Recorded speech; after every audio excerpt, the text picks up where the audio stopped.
Tras su aprobación y promulgación, la reforma energética todavía no convence a la mayoría de los ciudadanos en México. Esto surge porque desde un principio no se debatió al respecto. Ya sea en la Cámara de Senadores o Diputados, jamás se discutió el tema y los legisladores solo se limitaron a manifestar sus posturas a favor o en contra. Las protestas que en su momento hubo contra la reforma energética no rindieron frutos. Los legisladores la aprobaron sin atender las demandas de la ciudadanía en general. Actualmente, partidos políticos como el PRD y Movimiento Ciudadano promueven la realización de una consulta pública para saber si los mexicanos están de acuerdo o no con la reforma energética. Sin embargo, algunos dudan de la veracidad o utilidad de este ejercicio ante el próximo proceso electoral del año 2015. Ante dicho panorama, a nivel local, existen organizaciones civiles como el Instituto de Derecho Ambiental, Biodiverso, Cuadra Urbanismo, Ecotienda, Rancho La Luna, Las Otras Caras de la Ciudad y el Colectivo Ecologista de Jalisco, que tratan de evitar que lo aprobado en la reforma energética afecte a Jalisco. Y para platicar acerca de esta serie de argumentos que han dado los grupos dedicados a defender la ecología en Jalisco desde hace muchísimo tiempo, tenemos el gusto de darle la bienvenida aquí a Ángulos a Maite Cortés del Colectivo Ecologista Jalisco. Bienvenido, Maite. Buenas tardes, Ricardo. Buenas tardes al auditorio. Y también está con nosotros la doctora Raquel Gutiérrez Nájera del Instituto de Derecho Ambiental. IDEA, bienvenida. Buenas tardes, Ricardo. Encantada. Pues muchas gracias por acompañarnos y preguntarles a ambas si esta era la reforma que México necesitaba, porque se nos ha vendido y se nos ha vendido bastante bien, pues que gracias a esta gran reforma que México estaba urgido de tener, vamos a tener la luz de nuestra casa más barata y también se nos va a empezar a dejar de aumentar la gasolina y va a ser mucho más fácil que le echemos gasolina al coche. Entonces está padre, ¿no? Lo digo por supuesto con ironía. Yo lo sé, Ricardo. Pues mira, yo empezaría diciendo que lo que nos preocupa mucho a las organizaciones en Jalisco, entre otras al Instituto de Derecho Ambiental, Colectivo Ecologista Jalisco y los grupos que han mencionado, que pues estamos saliendo a definir y a tener una posición frente a la reforma energética, es que estamos de acuerdo en el qué, es decir, estamos de acuerdo en que necesitábamos una reforma energética, necesitamos avanzar hacia la eficiencia energética, pero en lo que no estamos de acuerdo es en los cómo, ¿no? Entonces yo creo que los cómo tienen un componente social, en donde no se ha hecho una verdadera consulta, no hubo tiempos reales para que se revisara a fondo las implicaciones de la reforma, tiene un componente ambiental que la doctora Raquel nos va a explicar más a fondo, cómo haber desmantelado la ley pone en riesgo, digamos, todavía más los recursos naturales que nos quedan, y tiene también desde luego un componente técnico que tenemos que revisar, ¿no? Entonces nos parece que es una reforma regresiva que está buscando fosilizar más la economía en vez de avanzar, como tendría que ser en la transición energética, a las energías renovables que son viables, porque estamos hablando de 20 años, de 50 años, ¿no? Entonces nos parece que hay que poner los puntos sobre las IES en cuál es la reforma energética que queremos. Porque hay que decir que esta reforma, así como quedó, está, como decía Maite, todavía muy ligada al petróleo. Está buscándose que tengamos más tecnología y más socios para poder llegar al mar más profundamente y sacar más petróleo. Así es, Ricardo. Yo volvería un poco a esa reflexión que haces. ¿Realmente necesitábamos la reforma energética? Me parece que uno de los aspectos que mencionaba Maite es que efectivamente se necesitaba modernizar Pemex, y yo creo que en eso todo el mundo estamos de acuerdo. Que me parece que hubo un desquebrajamiento tremendo entre una política que apuntaba a un modelo de desarrollo con sustentabilidad a un modelo de desarrollo que le apuesta al petróleo. Y si nosotros nos fijamos, es como un parteaguas. En todos los sexenios anteriores, hasta el 2012, nosotros vimos cómo México consolida una política de cambio climático. Hablar de reforma energética sin duda alguna nos lleva a tocar el tema del cambio climático. Y vimos cómo México se comprometió a reducir los gases efectos invernadero, dióxido de carbono, metano, etcétera, al 50% al 2050 sobre la base del año 2000. Es decir, en el año 2000 México generaba alrededor de 644 millones de toneladas de CO2, quiere decir que al 2050 deberíamos de estar como en 350 millones de toneladas de CO2. ¿Esto qué nos llevaba? A reconvertir el modelo de desarrollo energético del país. Y fue cuando empezaron a salir todas las leyes que conocemos de transición energética, de cambio climático, la estrategia de cambio climático, el programa, etcétera. Es decir, el marco jurídico y la política empezaron a entrelazarse para descarbonizar la economía mexicana. Y cuando hablamos de descarbonizar, nos referimos a depender menos de los recursos fósiles, es decir, del petróleo y todos sus derivados. ¿Y qué es lo que pasa?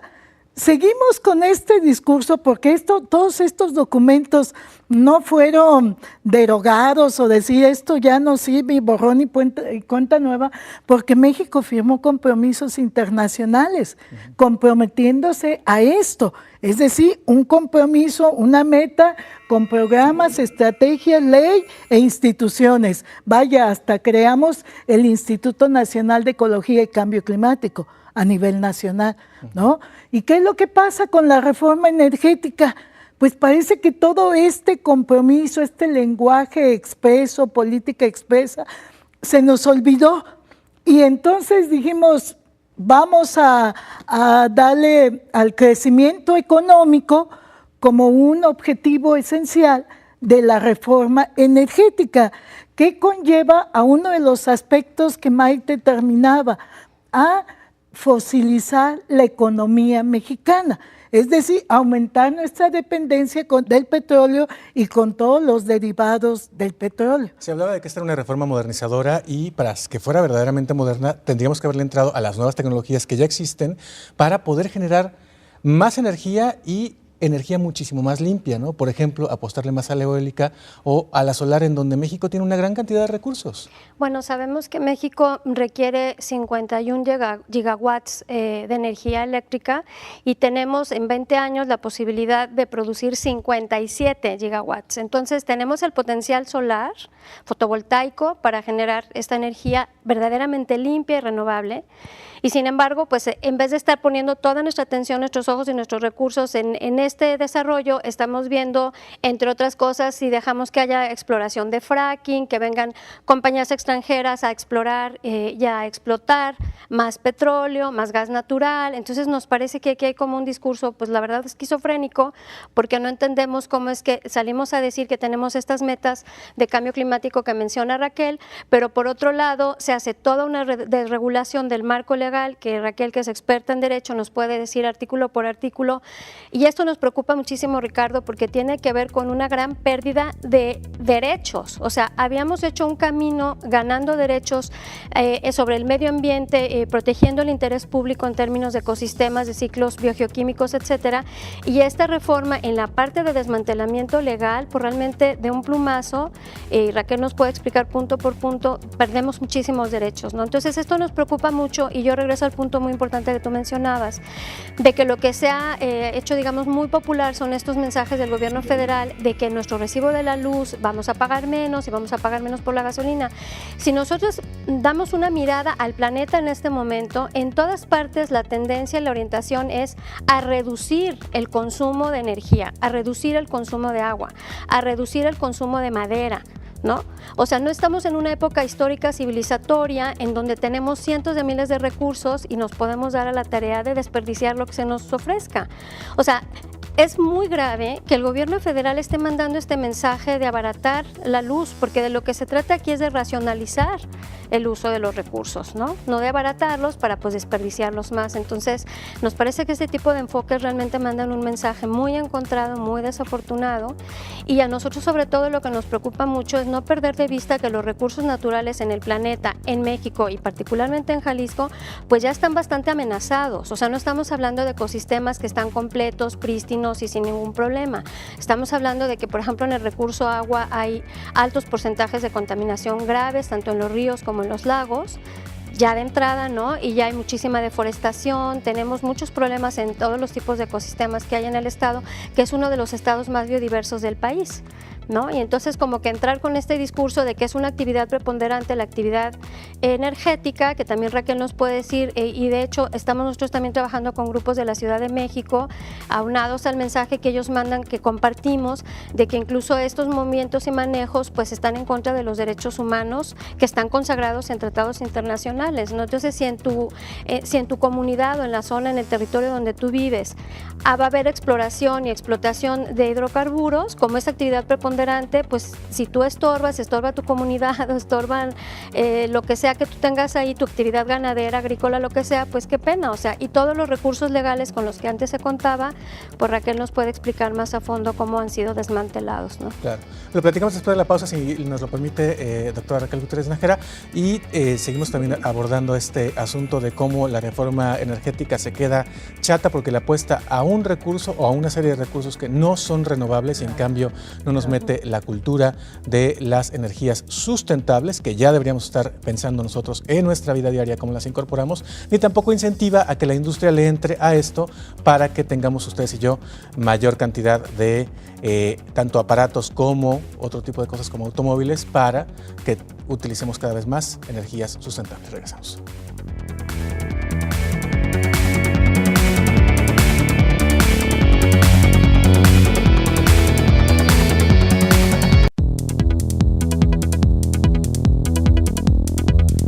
La reforma energética recientemente aprobada deja mucho que desear en materia ambiental y de derechos humanos.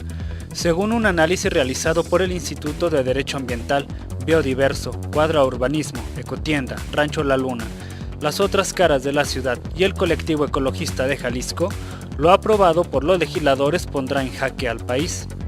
Por ejemplo, la fractura hidráulica, mejor conocida como fracking, es una técnica que México apenas piensa implementar para la extracción de gas lutitas, cuando en países de la Unión Europea está prohibida tras darse cuenta de los daños ambientales que esta causa. Uno de ellos es la contaminación del agua, líquido necesario para inyectar componentes químicos a la tierra con el fin de extraer el gas. Por cierto, los estados donde se piensa implementar esta práctica son Coahuila, Chihuahua, Tamaulipas, Nuevo León y el norte de Veracruz, lugares donde frecuentemente hay sequías. En relación a los derechos humanos, estos serían violados al no garantizar un medio ambiente sano para el desarrollo y bienestar, y el derecho a la propiedad privada de ejidos en comunidades indígenas. Que esa es la otra, ¿no? Con esta reforma energética, como decía Maite Cortés antes de la pausa, se tocan una serie de derechos que ya teníamos también firmados, teníamos avanzados y tenemos mecanismos para defendernos como ciudadanos y en este caso pues también se están dejando de lado. Claro. Mira, Ricardo, yo creo que vale la pena apuntar, como me parece a mí, dos grandes aspectos de la reforma. Uno que tiene que ver con el cambio climático y con todos los compromisos internacionales que México ha suscrito, y el otro que tiene que ver precisamente con la regresión de derechos que ya habíamos ganado como sociedad mexicana y que estaban ya, que están en nuestra constitución política. Me parece que son como los dos grandes temas, y otro que tiene que ver con ambos de manera transversal y que los cruza, que tiene que ver con qué país queremos y el modelo de desarrollo económico, porque sin duda alguna los compromisos de cambio climático apuntaban en una dirección de un modelo de desarrollo económico basado complementariamente en esa medida con energías renovables, por toda la problemática mundial y todas las evidencias científicas que al respecto existen del cambio climático en el mundo, ¿no? Y el otro que tiene que ver pues con todo este esquema de derechos que como sociedad mexicana habíamos ganado. Nosotros en el 2011 dimos una apuesta por los derechos humanos, con la reforma constitucional que se hizo en nuestro país a partir del artículo 1. Y entonces el paradigma que vino ahora como gobernados es que ya tenemos derechos humanos y los derechos humanos son preponderantes a cualquier otro en cuanto a su respeto, universalidad, protección, preservación, etcétera. Y por el otro lado también se fue consolidando un esquema de derechos ambientales que como sociedad fuimos ganando.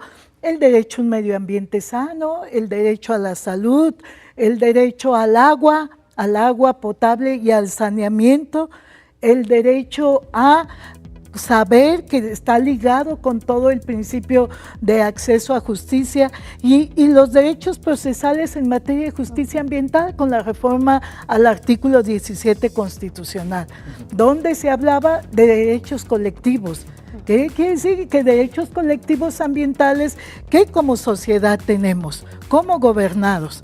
Entonces nosotros tenemos un esquema de derechos que después con la reforma al 25, 27 y 28 vienen a entrar en conflicto. Y vienen a entrar en conflicto porque la reforma del artículo 25 al 27 y al 28 que hablaban sobre la actividad del Estado en materia energética, en materia de telecomunicaciones, etcétera, da un sesgo tremendo de ser actividades del Estado mexicano como tales, se abren los sectores a la iniciativa privada, pero a la vez que se abren, se desregulan. ¿Qué significa eso? Que el Estado deja de cumplir su papel rector sobre estas actividades, sobre estos sectores, para que entren al acuerdo entre las partes. Imagínate tú que un concesionario, un contratista o un permisionario de Pemex se va a poner de acuerdo con el dueño de la tierra para la exploración y aprovechamiento de lo que haya en el subsuelo. Y si no se ponen de acuerdo, el gobierno vía el acto de autoridad, sea concesión, sea permiso, sea contrato, establece la utilidad pública y me lo impone. Y al gobierno se le olvida en esta desregulación que no solamente hay petróleo abajo, puede haber materiales energéticos, sino los valores que están asociados a la tierra que tienen que ver con biodiversidad, que tienen que ver con bosques, con humedales, etcétera. Todos esos servicios ambientales que nos prestan a los ciudadanos, los ecosistemas, que no somos dueños de tierra, pero sí nos beneficiamos de ellos, nos quedamos viendo la negociación y lo que acuerden, pues lástima, Chato, pero fíjate que aquí pues le vamos a dar mate al bosque y todo, porque aquí encontramos, va a haber exploración, etcétera, y se va a excavar pozos. Y todos esos servicios ambientales de biodiversidad, de aire puro, de captura de carbono, de agua, etcétera, ¿dónde quedan? En la negociación. ¿A quién le compete entonces defender esta parte? No está, la dejan a las partes. Y luego, como de acuerdo a estas leyes, estas actividades serían preponderantes. Pues haz de cuenta que si yo siembro mi cosecha para autosuficiencia alimentaria de toda mi familia y de los vecinos, lástima, Chato, porque aquí es preponderante el petróleo. Y algo que realmente nos preocupó muchísimo, Ricardo, es que la doctora Raquel, al hacer el análisis junto con otros amigos abogados ambientales, nos decían el amparo ya no va a proceder. Sí. O sea, antes te podías amparar, claro, y entonces implicaba que se detenían los trabajos hasta que se dirimiera el asunto, pero ahora nos explica Raquel que con los cambios que se hicieron el amparo ya no procede, es decir, sí procede el amparo, pero se siguen los actos que se estén llevando a cabo. Lo que no procede es lo que antes se conocía como la suspensión del acto reclamado, que antes era en lo que vemos quién tiene la razón, esto no avanza, no ahora, claro, porque eso pasó también en telecomunicaciones, tú impugnas, perfecto, impugna, sí, pero mientras tanto eso que estás reclamando sigue su curso. Y ya al final, a lo mejor un juez te da la razón, pero ya se pero no separó nada. Exactamente, pero en eso cambia la situación jurídica para ser hechos consumados. Si el juez nos va a decir, lástima, sí, tenía razón, pero ya hay una impotencia porque cambió la situación jurídica. Entonces, está gravísimo.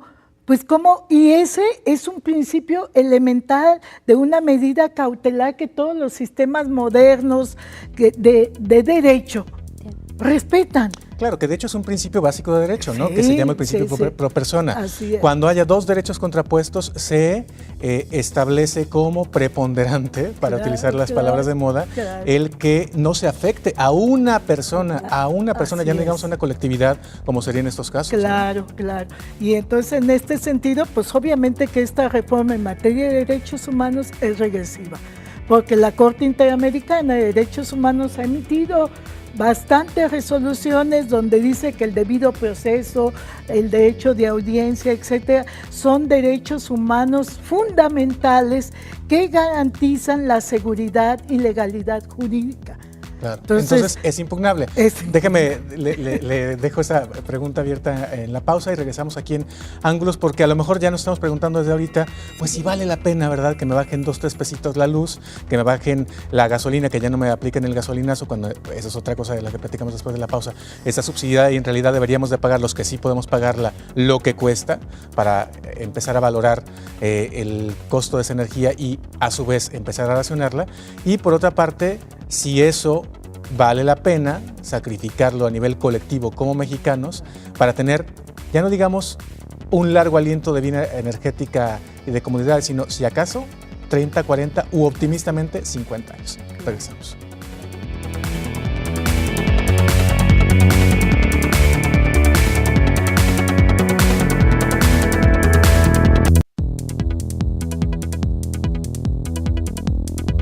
Ante la falta de debate e información que hubo sobre lo aprobado en la reforma energética y la preocupación de organizaciones civiles por el medio ambiente, surge la necesidad de blindar a Jalisco al respecto.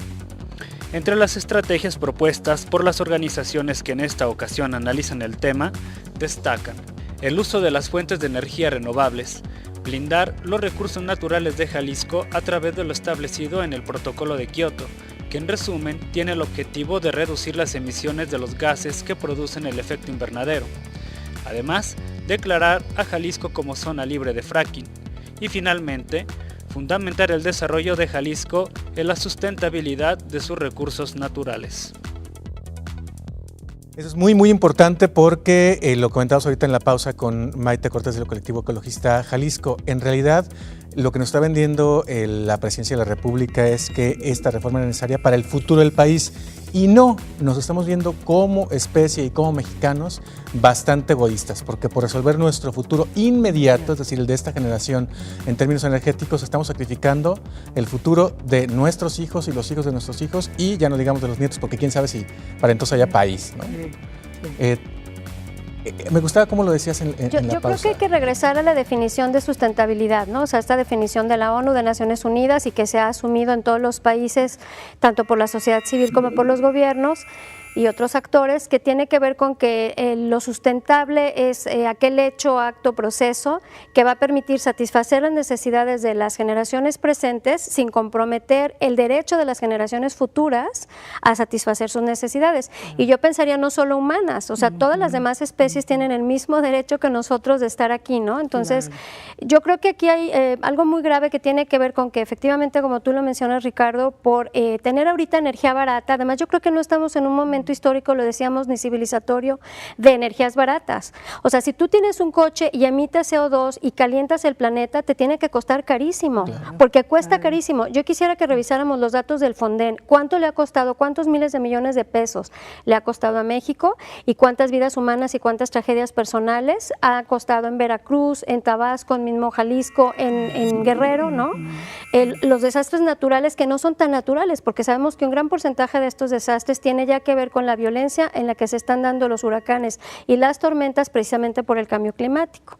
Entonces, como que de repente dices, híjole, pongámoslo todo en la misma pintura, ¿no? O sea, juntémoslo para mapearlo junto y entonces ya vamos a ver qué sentido tiene estar vendiéndonos gasolina barata y energía barata cuando estamos generando emisiones que nos están comprometiendo también incluso la vida, la productividad. O sea, si hablamos con muchos de los productores de Sinaloa, de Sonora, Chihuahua y mismo Jalisco, nos van a decir que han tenido desastres tremendos tremendos porque sus cosechas no se dan o por exceso de calor o por exceso de lluvia o por frío, ¿no? Entonces, cuando hablamos de energía tenemos que pensar en todas estas cosas, Ricardo, y realmente comprometernos con, no nada más con el presente, sino con las generaciones futuras. Y vemos que México tiene todo el potencial y toda la capacidad técnica instalada, en este momento no, pero sí para avanzarla en 20 años de energía eólica, fotovoltaica, que es la solar, la biomasa y la mini hidráulica. También tenemos que recordar el costo social tan alto como ha pasado aquí en Temacapulín y Palmarejo, etcétera, de todo lo que significa estar moviendo comunidades. O sea, yo quisiera que a las personas que vivimos aquí en Zapopan, en Guadalajara, llegaran y nos dijeran en nuestra colonia, ¿qué creen? Aquí abajo hay petróleo, les tocó perder, múdense, váyanse, háblanle a su abuelita que vive, no sé, en cualquier parte. Y déjenme recordarles que sabemos ahorita que en Torreón, también ya declararon Torreón zona libre de fracking, porque la comunidad lechera, los productores de leche dijeron, ¿cómo? O sea, es que se nos contamina el agua, de por sí ya está contaminada, se contamina más porque ya hay metales pesados y pues ¿en dónde vamos a estar? Y fue lo que dijeron los cerveceros alemanes. Nosotros no queremos fracking en Alemania porque nuestro principal insumo de calidad es el agua y en el momento en que se vea comprometida la calidad por los químicos que en muchas ocasiones lleva aparejada la práctica de la fractura hidráulica, pues vamos a ver comprometido nuestro negocio. Que ahí es la gran pregunta, ¿no? ¿Por qué volteamos a lo que tenemos más inmediatamente cerca, que es Estados Unidos, donde por cierto también un montón de broncas y amparos e impugnaciones por el asunto del fracking, en lugar de ver un modelo que en Europa sí le está apostando por la sustentabilidad y por el futuro del futuro de las generaciones futuras? No por resolver ahorita el coche más grande con la gasolina más mejor refinada y más cara, o en este caso más barata, para que mi derecho a la movilidad, ¿verdad? Claro, y si tú quieres tu camionetota, pues que te cueste un dineral tu camionetota, o sea, pero que pagues también las emisiones, ¿no? Claro. Yo creo que es un principio también de equidad social y yo quiero recordar aquí que el día del 5 de junio, Día Mundial del Medio Ambiente, que nos invitó el gobernador a un desayuno para recordar y tratar estos temas. En este contexto, nosotros como organizaciones pedimos que se hiciera un trabajo de prospección, Ricardo, importante de ver cuáles van a ser las implicaciones sociales y ambientales para Jalisco de la reforma energética y de la actividad minera que está proponiendo de manera tan agresiva y tan impositiva el gobierno federal. Entonces, pues esta petición a nuestro gobierno del estado sigue vigente y pues ojalá que tomen cartas en el asunto porque necesitamos que cada estado sea fuerte. Que es una cosa que también es medio decepcionante y triste, porque cada vez que hablamos de temas ambientales, doctora, y lo hemos platicado muchas veces en los últimos años, resulta que a la hora de la hora, aunque hay legislaciones, se doblan y no se aplican. Claro. No vemos, hemos visto verdaderos ecocidios en Jalisco que no han sido sancionados. Sí, yo creo que aquí vale la pena retomar que lo preocupante de esta reforma energética es que aparte de desregular lo ya regulado, como tú bien lo dices, ahí va tratando de fortalecerse un sistema jurídico ambiental del 80 para acá. Pero con esta reforma establecemos un régimen especial tipo militar, tipo la jurisdicción militar, en materia energética, lo cual es totalmente absurdo y contradictorio con la propia Constitución, que nos dice que no deben de existir jurisdicciones especiales. Pues la reforma energética es una, y así lo dicen en algunos de sus artículos. ¿Y así se quedó? Y así se quedó.